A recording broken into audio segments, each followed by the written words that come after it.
Hey guys, Noel here, and it is Saturday night, and while the family is asleep, I thought it'd be fun to do a anime review for the anime and movie review section of the Noel Comics YouTube channel. Growing up in the United States as a fan of Dragon Ball Z meant that for the most part, you didn't get to see Dragon Ball Z on the big screen, at least if you were a Dragon Ball Z fan in the 1990s, like I was. I'd watch Dragon Ball Z on the International Channel. I'd watch Dragon Ball Z on Toonami. I'd try to track down the bootleg of the Playdia Plan to Eradicate the Saiyans full, quick time event video game. But alas, no Dragon Ball on the big screen unless we're talking about Dragon Ball Evolution, which came out in 2009, and I didn't have a car, and I walked across the town that I live in on foot to go see that movie, and was not very happy with the outcome, but did enjoy the Ayumi Hamasaki song at the end. Well, today we have a different situation. There was a Dragon Ball movie that played in my town. I went to see it, not only by myself, but with my son, and it was, in my opinion, by far the best movie of the Dragon Ball Super series, and maybe out of any Dragon Ball movie. And I have seen pretty much all the Dragon Ball movies, and that is Dragon Ball Super Hero.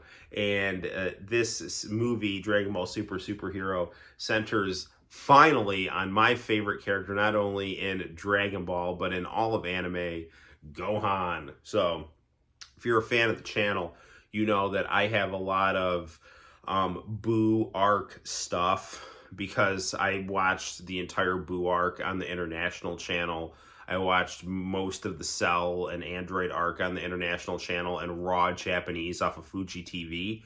So, I loved the Gohan character, and I was really disappointed that, 80% of the way through the Majin Buu arc, they decided to shift creative focus away from Gohan and put it back on Goku, which I thought made no sense in terms of the narrative flow and the structure of the Buu arc. But that's a rant for another day, because today we're going to be talking about Dragon Ball Superhero. Again, I've seen all of the movies of the Dragon Ball Super series, and this one, I will admit I'm biased because Gohan is my favorite character, but this one was absolutely, in my opinion, the most satisfying, and I just loved everything about it. With maybe a couple exceptions, which I'll talk about, but those exceptions are very minor. So I'm going to have spoilers in this movie review, so just be aware. And I'm going to start talking about the movie right now. So if you want a spoiler-free movie review, look for it elsewhere. But if you do want to hear me talk about spoilers, which this movie has been out for like 2 months already in Japan, and you can't really hide stuff on the internet, so pretty much everyone knows, spoiler time, Gohan and Piccolo get new forms and Cell is back. But Cell is a little different. He's a giant berserker red version of Cell called Cellmax. And Goku and Vegeta and Broly, who were already established as really strong characters in the previous Dragon Ball Super movie, are not on Earth. They're training, off on Beerus's planet with Whis. That's a whole other funny thing that happens in this movie in the margins. You get Goku, Broly, and Vegeta training off on another planet, which then leaves the Z Warriors on Earth that have, I think, been neglected in terms of their character development for the most part, to really get some time to shine. And Akira Toriyama, who wrote the screenplay and did the character designs and all this other stuff, really does a nice job developing those characters.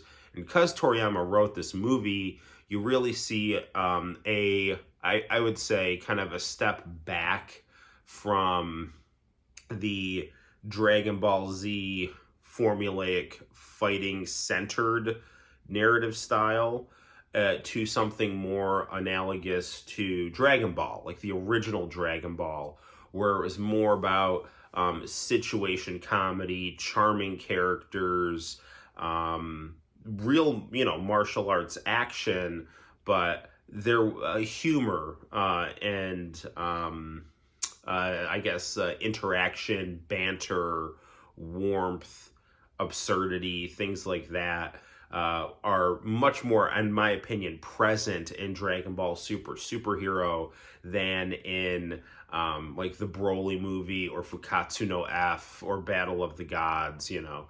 So when Dragon Ball GT was struggling to narratively be like Dragon Ball Super Superheroes, I think really succeeds in being narratively like Dragon Ball. But rather than having Goku be the centerpiece of the movie, it's pretty much Piccolo and Gohan. And yeah, I've read interviews where Toriyama says that Piccolo is his favorite character, and the movie pretty much starts out being a Piccolo-centered movie that foreshadows Gohan as being the strongest fighter out of all of them, including Goku and Vegeta. And the movie is resolved with that happening. Now, Gohan's character has this pattern of having the most potential, but having to be in a situation for it to be unlocked. And Toriyama has done that with this character since his inception, where he was, you know, kidnapped by Raditz, his uncle, and was seemingly like a very weak baby. But then all of a sudden something would happen and his power level would spike and he'd be able to like beat up Raditz as a baby. Like the baby Gohan would be able to cause serious damage to Raditz. Or in the Frieza arc, something would happen, Gohan's power would spike, and all of a sudden, as the planet's going down, he's able to hold off Frieza in his base form. And then obviously once we get to the Cell arc, you know, Goku knows this and then puts Gohan into a situation where he's pushed to be able to snap and have his power harnessed and become the strongest character. And then in Dragon Ball Z in the Buu saga, Gohan is the strongest unfused character. You know, he's Goku feels like he knows he needs to fuse to beat Super Buu because he can't beat him on his own. But Gohan in his, you know, mystic form was able to, you know, easily defeat Super Buu.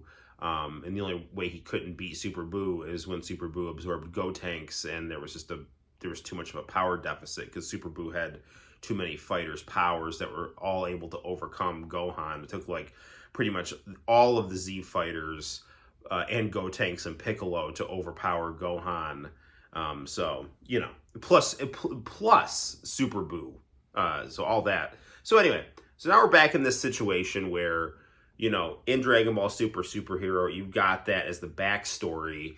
And another thing that this movie does much better than Dragon Ball GT is the Pan character, Gohan's daughter, who I thought was kind of annoying in Dragon Ball GT, or her character was kind of forced in Dragon Ball GT. It's like you're supposed to like this character. Pan is much more likable in Dragon Ball Super Superhero than she is in Dragon Ball GT. She's 3 in Superhero as opposed to GT. She's older. So she's very cute in Superhero. And Piccolo is basically like her grandfather, uncle kind of character. And he helps raise her when, you know, Videl is busy with her martial arts class, or Gohan is busy writing his academia. And there's like some fun situation comedy with that. And, you know, Piccolo is yelling at Gohan for, you know, not training enough. And then Gohan kind of hints that, well, maybe I have been training and you don't know it, kind of thing. But Piccolo consents that Gohan doesn't have the killer instinct, because Gohan tends to get a little soft in times of peace. And, you know, Gohan is very focused on his nerd stuff, you know, as we all are. Hence the glasses, which Gohan has in the movie, which is also kind of a running joke, that he, in his nerd form, needs the glasses to see, but when he turns Super Saiyan, all of a sudden he can see properly.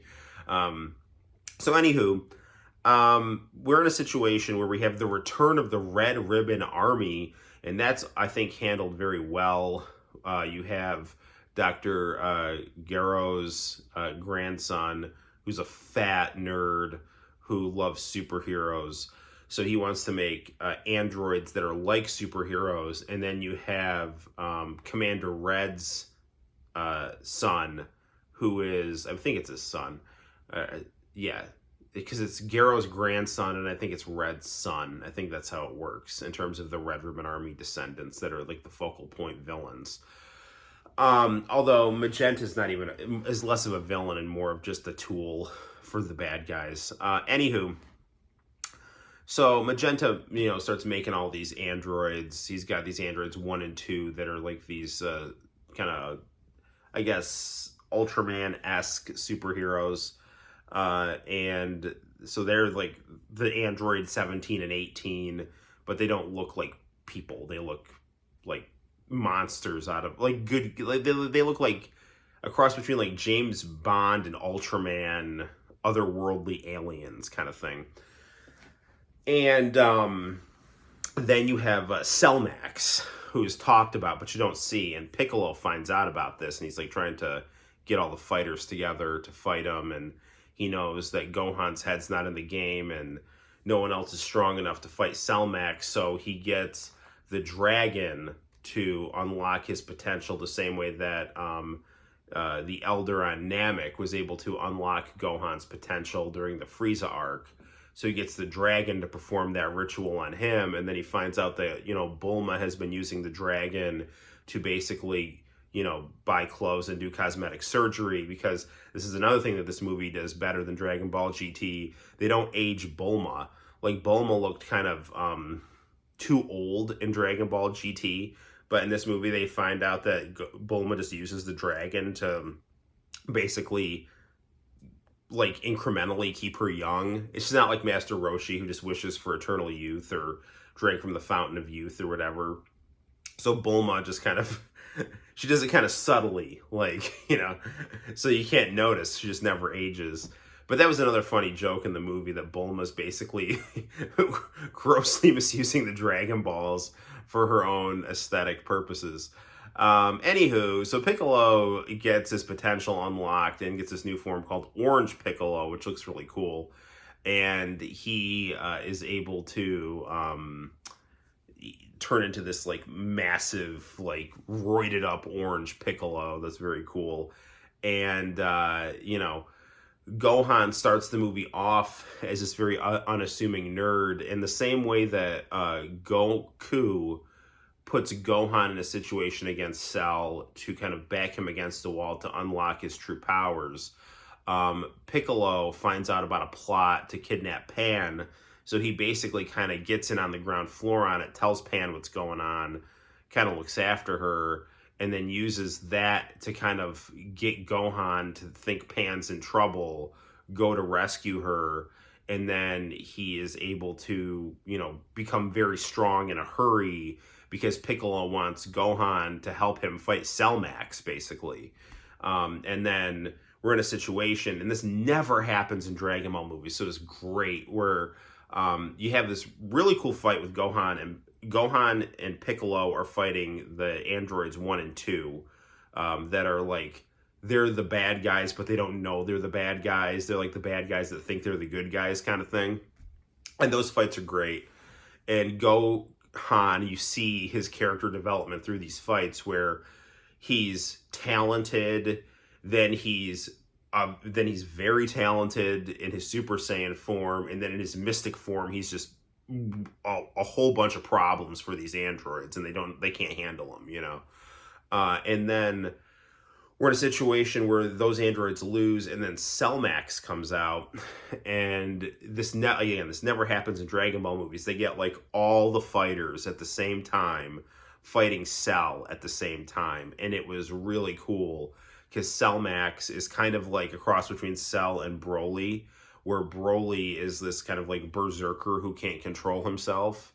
It was more like the bad guy Broly. The new Dragon Ball Super Broly is a good guy, but the Dragon Ball Z movie Broly is bad. So Cellmax is like this insane berserker who is doesn't have his mental clarity, but is like it's like stronger than anyone in the series. And so basically we're in a situation where all the fighters are like kind of flanking Cellmax, trying to fight him. And Orange Piccolo at that point is the strongest character. I mean, Mystic Gohan is probably as strong as Orange Piccolo. If you read the Dragon Ball Super manga, Mystic Gohan is as strong as a fused Super Saiyan. Like in Tournament of Power, he was stronger than, what was her name? Kefla or whatever, that girl fusion character. Anyway, so Mystic Gohan and Orange Piccolo are like the strongest in the movie right now. Like, you know, Mystic Gohan is like a little weaker than Super Saiyan Blue, basically, is kind of what you're led to understand. And Orange Piccolo is as strong as those forms. So Orange Piccolo's on par now with Goku and Vegeta, and Gohan is like, he's a little under Piccolo, is kind of what you're led to believe. Anywho, so Piccolo knows that Gohan's got it. So we're in the situation where they reference like how Demon King Piccolo in the original Dragon Ball could actually grow really big, not in terms of his power, but in terms of his size. So you had like Orange Piccolo grow really big to try to hold off Cell Max, while the other characters are like flanking him, and Mystic Gohan's like doing the most damage and stuff.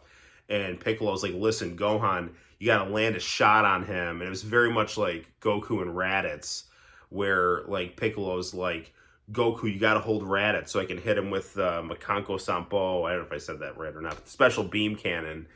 And so he's like, just Gohan, you gotta hit him with your attacks. You got the most power out of anyone here, man. So Piccolo gets like pretty much almost killed doing this, which causes, here it comes, Gohan to snap, get his new form, land the special beam cannon.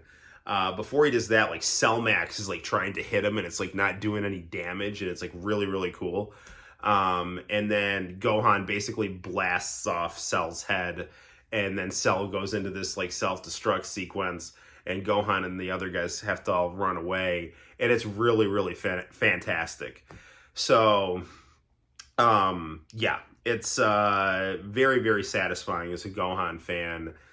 It's very, very satisfying as an anime fan, how this movie was handled. Now, couple things where people, you know, have brought up criticisms. The animation style is by far the most CG heavy of any Dragon Ball movie. But when you actually sit and watch the movie, it's not bad. It works for what it is. I mean, I personally want everything and sell animation on 35 millimeter film, you know, like, but this looked good the way that it was done. I enjoyed the way that this movie looked.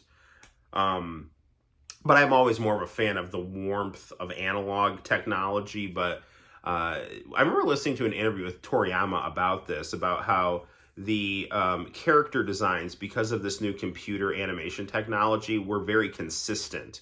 Like if you watch Dragon Ball Z, like sometimes the characters look one way, sometimes the characters look pretty different depending on like what group is animating them. And with this, everything is very consistent and characters always look the same. And that is a plus to this style of animation. So I was just watching the movie, the animation was not an issue. It was top notch, even though it was more computer styled.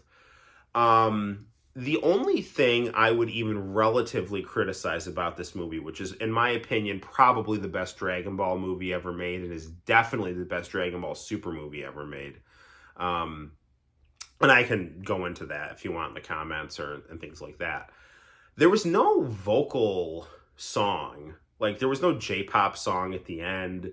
There was no, like, We Got a Power, or We Were Angels, or no Hinorobu Kageyama, or no Ayumi Hamasaki, like they did with Dragon Ball Evolution, which was the best part about that movie. It was the only good part about that movie, was the Ayumi Hamasaki song at the end.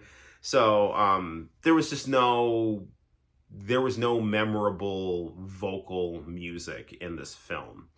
And that would be my only criticism of it. But I stayed through the entire credits, which does have a little, you know, extra thing at the end, a la Marvel style. I think they had Western audiences in mind when they made this, because I'm sure that, you know, people in Japan, when they were young, they grew up with Goku being a kid when they were a kid.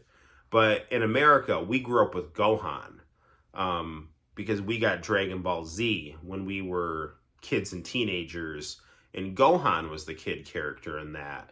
So Gohan was more the character, in my opinion, that American Dragon Ball fans had the closer connection with. And yeah, so I think having Gohan get to be the main character again was something that was really pleasing to American audiences. And hopefully our friends in Japan, enjoyed it as well. I've heard that, the movie's not doing badly in Japan. So, and Gohan, his popularity is worldwide. So, and I think with a lot of fans that I know, people like Gohan better than Goku. No offense to Goku. So on a scale of 1 to 10, I would give this film a 200 out of 10. It's phenomenal. I'm going to go see it again in the theaters.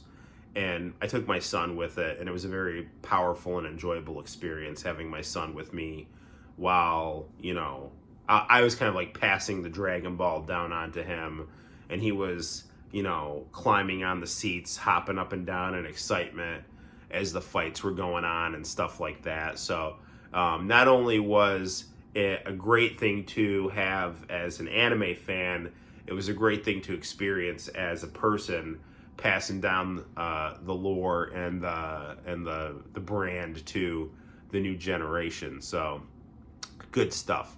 Till next time, guys, my name is Noel. You take care, and I will see you in the very near future for more anime reviews and Dragon Ball fun.